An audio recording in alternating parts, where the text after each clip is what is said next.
the conception and the baby is born, we come in contact with our immediate family.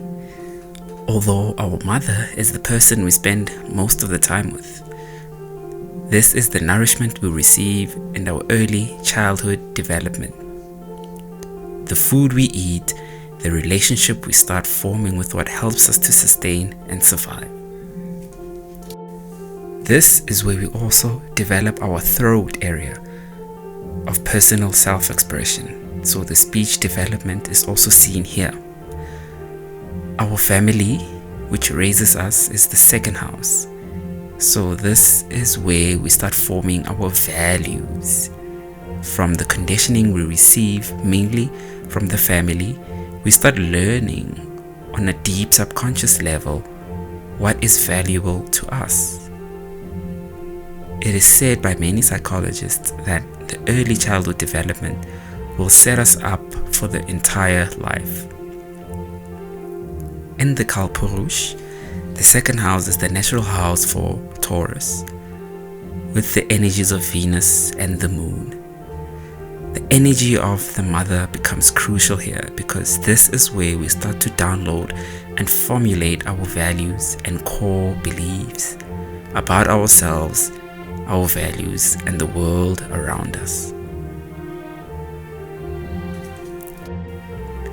The second house is also known as the house of money and possessions. Although it is said to be a money house, that does not tell us much. This is the house of our values, what we value and how we value ourselves, as we know that what we value has a direct relationship we have with the relationship of money.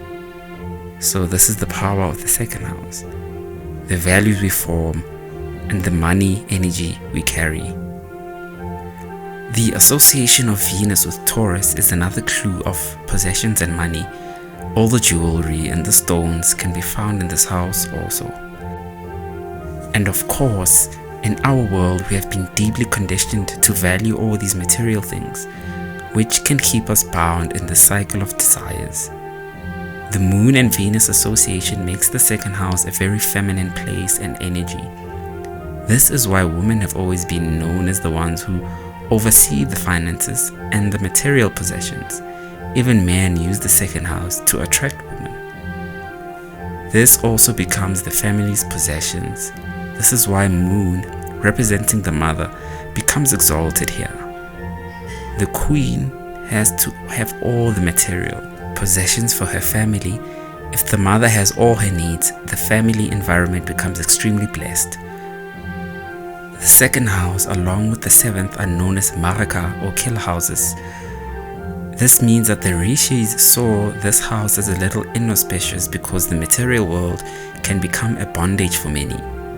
We see in our world today how everyone has almost become a slave of money and possessions. Not that there is anything wrong with money and possessions, although this house can lead to a lot of bondage if we only see the world in a material way.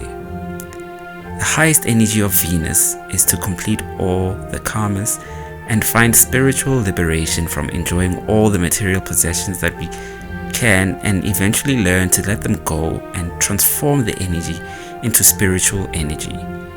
In the modern world, the second house holds a lot of importance because many people have a deep karma with their families, as many people find themselves having to support their loved ones, and in this world, the comfort money can provide us is what we are all working for.